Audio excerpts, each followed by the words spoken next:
আলহামদুলিল্লাহ রাব্বিল আলামিন ওয়াসসালাতু ওয়াসসালামু আলা আশরাফিল আমবিয়া ওয়াল মুরসালিন নবিয়িনা মুহাম্মদ ওয়া আলিহি ওয়া আসহাবিহি আজমাইন আম্মা বাদ। সম্মানিত ভাই বন্ধুগণ, আল্লাহ সুবহানাহু ওয়া তাআলা বলেছেন, ফামান যুহজিহা আনিন নার। দুনিয়াতে যত সফলতা অর্জন করুক না কেন মানুষ, এটা চূড়ান্ত সফলতা নয়, সাময়িক সফলতা। কিয়ামতের দিন যে ব্যক্তিকে জাহান্নাম থেকে দূরে সরিয়ে দেওয়া হবে, ওয়া উদখিলাল জান্নাহ, আর জান্নাতে প্রবেশ করায় দেওয়া হবে, বলা হবে যাও তোমার জান্নাতে এন্ট্রেন্সের প্রবেশের অনুমতি দেওয়া হলো, ফাকাদ ফাজ, এই ব্যক্তি সবচেয়ে সফল হয়ে গেল। এই হলো সফলতা। এই সফলতার পরে আর কোনো ব্যর্থতার গ্লানি, ব্যর্থতার কোনো আশঙ্কা তাকে তাড়া করবে না। যে ব্যক্তি একবার প্রবেশ করবে জান্নাতে, আর সেখান থেকে সেই নেয়ামত তার কাছ থেকে কখনো ছিনিয়ে নেওয়া হবে না। আল্লাহ তাআলা আমাদের সবাইকে জান্নাতের অধিবাসী হওয়ার তৌফিক দান করুন। যারা অমুসলিম, জাহান্নাম তো তাদেরই জন্য, কিন্তু মুসলমানদের মধ্যেও এরকম বহু হতভাগা, বহু কপাল পড়া মানুষ আছেন যারা তাদের কৃতকর্মের কারণে জান্নাতে যাওয়ার সৌভাগ্য থেকে বঞ্চিত হবেন, তারাও জাহান্নামে যাবেন। রাসূল আকরাম সাল্লাল্লাহু আলাইহি ওয়াসাল্লামের বিভিন্ন হাদিস থেকে সেরকম 17টি শ্রেণীর কথা আজ আমরা উল্লেখ করব। যেই 17 শ্রেণীর লোক এরা জান্নাতে ঢুকে চূড়ান্ত সফলতা এবং সার্থকতা অর্জন করবার সৌভাগ্য থেকে বঞ্চিত হবে, বরং এরা জাহান্নামে যাবে। এরপরে তাদের সেখানে শাস্তি হওয়ার পরে কোনো কালে আল্লাহ সুবহানাহু ওয়া তাআলার দয়া হলে তখন তারা জান্নাতে আসবে। তাহলে মুসলিম হয়েও যে সমস্ত লোকেরা জান্নাতে যাওয়ার সৌভাগ্য অর্জন করবে না, এই সৌভাগ্য থেকে বঞ্চিত হবে সেই হতভাগা লোকদের ভিতরে 1 নম্বর হলেন অবৈধভাবে হারাম পথে উপার্জন করে যে ব্যক্তি দেহ গঠন করেছে, ওই দেহ জান্নাতে প্রবেশ করবে না। ওই দেহের জন্য জান্নাত হারাম, নো এন্ট্রি।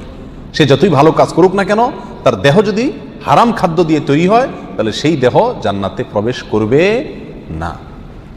এ বিষয়ে নবী আলাইহিস সালামের বহু হাদিস রয়েছে।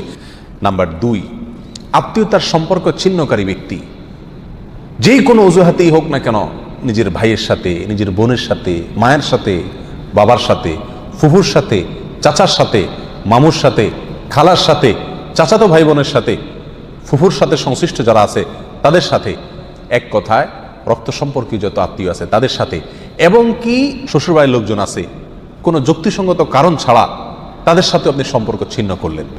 আত্মীয়র সাথে সম্পর্ক যে ব্যক্তি ছিন্ন করে, এই ব্যক্তির জন্য জান্নাতে প্রবেশের সুযোগ নাই। নবী আলাইহিস সালাম বলেছেন, লা ইয়াদখুলুল জান্নাতা কাতি', যে ব্যক্তি আত্মীয়তার সম্পর্ককে ছিন্ন করে ফেলে, কোনো সম্পর্ক রাখে না, কথাবার্তা বন্ধ করে দেয়, উঠা বসা বন্ধ করে দেয়, এই ব্যক্তি জান্নাতে প্রবেশ করবে না। আপনার জান্নাতে যাওয়ার স্বার্থেই আপনাকে রক্ত সম্পর্ক আত্মীয়দের সাথে কি করতে হবে? সম্পর্কটাকে রক্ষা করে রাখতে হবে। তৃতীয়ত, মুসলিম হয়েও যে ব্যক্তি জান্নাতে প্রবেশ করতে পারবে না ভাই, তিনি হলেন ওই ব্যক্তি যে তার প্রতিবেশীকে কষ্ট দেয়। পাশের জমিনওয়ালার আইল ঠেলাঠেলি করে, পাশের বাড়ির লোকের ছাদের উপরে ময়লা ফেলে, জোরে সাউন্ড দিয়ে গান শুনে পাশের প্রতিবেশীর কষ্ট হয়। এক কথায় প্রতিবেশীকে যারা কষ্ট দেয়, এই লোকগুলো জান্নাতে যাবে না। এ বিষয়ে সহিহ মুসলিমের ভিতরে সুস্পষ্ট হাদিস রয়েছে, যে হাদিসের আলোকে জানা যাচ্ছে যে যে ব্যক্তি তার প্রতিবেশীকে কষ্ট দেয়, সে জান্নাতে প্রবেশ করতে পারবে না। অতএব আমার আশেপাশে যারা বসবাস করবে, প্রতিবেশী যারা থাকবেন, তাদের সাথে সম্পর্ক ভালো রাখার চেষ্টা করতে হবে। সম্পর্ক ভালো রাখতে পারেন আর না পারেন, অন্তত আপনার কোনো আচরণ দ্বারায়, আপনার কোনো কাজ দ্বারা যেন তাদের কোনো কষ্ট না হয়। নাম্বার 4, মা বাবার অবাধ্য সন্তান। যেই সন্তান তার মা বাবার ন্যায্য নির্দেশকে অমান্য করে, লঙ্ঘন করে, পাত্তা দেয় না, মানে না, এই সন্তানের জন্য জান্নাত নিষেধ। সে যত নেকামল করুক, সে যত ভালো কাজ করুক, যত নামাজ কালাম পড়ুক, কপালে দাগ ফেলে দেখ, কোনো ফায়দা নাই। তার জান্নাতে যাওয়ার সুযোগ নাই যদি সে কি করে? মা বাবার নির্দেশকে লঙ্ঘন করে। আল্লাহ এবং তার রাসূলের নির্দেশের পরেই আল্লাহর জমিনে যদি কারণ নির্দেশ মানা জরুরি হয়, বাধ্যতামূলক হয়, তিনি হলেন কে? মা এবং বাবা। যদি তারা আল্লাহর নির্দেশের বাইরে কিছু করতে বলে, অন্যায় করতে বলে, তাহলে সেটা মানা যাবে না। অযৌক্তিক কিছু করতে বললেও সেটা মানা যাবে না, কিন্তু যুক্তিসঙ্গত যত নির্দেশ করবে সেটা আপনাকে মানতে হবে। আর যদি সেটা মানা আপনার জন্য অসম্ভব হয়, আপনার সাধ্যের বাইরে কোনো কিছু নির্দেশ করে, তাহলে তো আর আপনার কিছু করার নাই। তবে কোনো অবস্থাতে ব্যবহার খারাপ করা যাবে না। মা বাবার সাথে যারা সম্পর্ক নষ্ট করে, তারা জান্নাতে যেতে পারে না। মুসতাদরাক হাকিমের বিষয়ে হাদিস রয়েছে। নাম্বার 5, মুসলমান হয়েও যারা জান্নাতে যেতে পারবে না, তাদের ভিতরে 5 নম্বর ব্যক্তি হলো ভাই অশ্লীল ভাষায় কথা বলে, যে গালিগালাজ করে, যে কথায় কথায় আজে বাজে মন্তব্য করে, এবং উগ্র মেজাজি, মানুষকে সবসময় দমায় রাখার চেষ্টা করে, দাবায় রাখার চেষ্টা করে, কখনো মানুষকে পাত্তা দেয় না, সাইড দেয় না, সবসময় সেই উপরে থাকার চেষ্টা করে, গোয়ার কিসিমের লোক যেটাকে বলা হয়। স্পষ্টভাবে হাদিসের ভিতরে এসছে যে এই শ্রেণীর লোক কি করবে না, জান্নাতে যাবে না। সুনান আবু দাউদ এবং অন্যান্য হাদিসের কিতাবে হাদিস রয়েছে। মুসলমান হয়েও যারা জান্নাতে যাবে না, সেই লোকদের মধ্য থেকে 6 নম্বর হলেন সেই সমস্ত শাসকেরা, সেই সমস্ত নেতারা যারা তাদের প্রজাদেরকে, যারা তাদের অধীনস্থ লোকদেরকে ধোঁকা দেয়।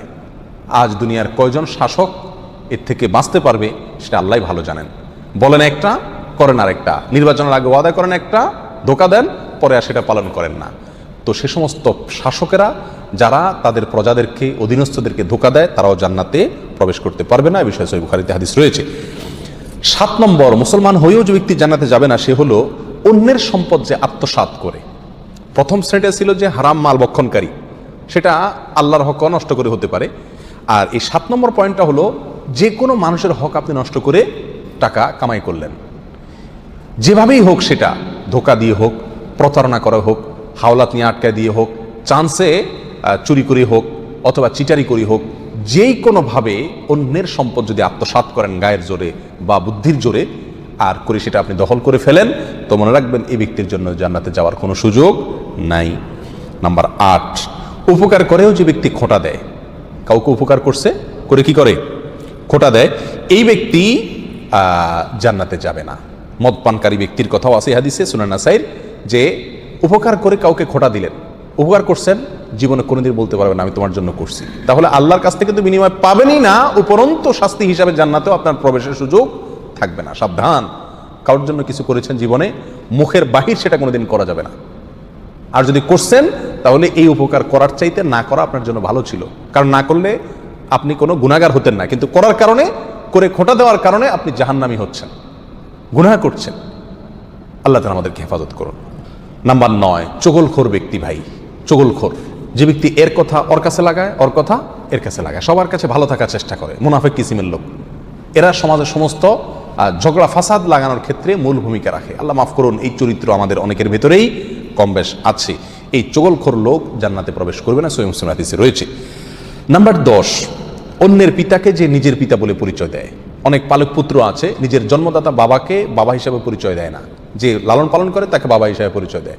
তো অন্যের পিতাকে যদি নিজের পিতা হিসাবে পরিচয় দেয়, এই ব্যক্তিও জান্নাতে প্রবেশ করবে না, এবং সহিহ বুখারীতে হাদিস রয়েছে, যদিও সে কি হয়, মুসলমান হয়। নাম্বার 11, অহংকারকারী, গর্বকারী যে ব্যক্তি খুব অহংকার করে, দাম্ভিকতা দেখায়, অহমিকা দেখায়, প্রদর্শন করে, অথবা মনে মনে নিজেকে খুব বড় মনে করে, এই কপাল পড়া যত ভালো মানুষই হোক, সে মুসলমান হয়েও কি করতে পারবে না, জান্নাতে যেতে পারবে না। নবী আলাইহিস সালাম বলেছেন, লা ইয়াদখুলুল জান্নাতা মান কানা ফি কলবিহি মিসকালু যাররাতিন মিন কিবর, যার অন্তরে বিন্দু পরিমাণে, সরিষার দানা পরিমাণে বা অনুপরিমাণে অহংকার আছে, এই ব্যক্তি জান্নাতে প্রবেশ করবে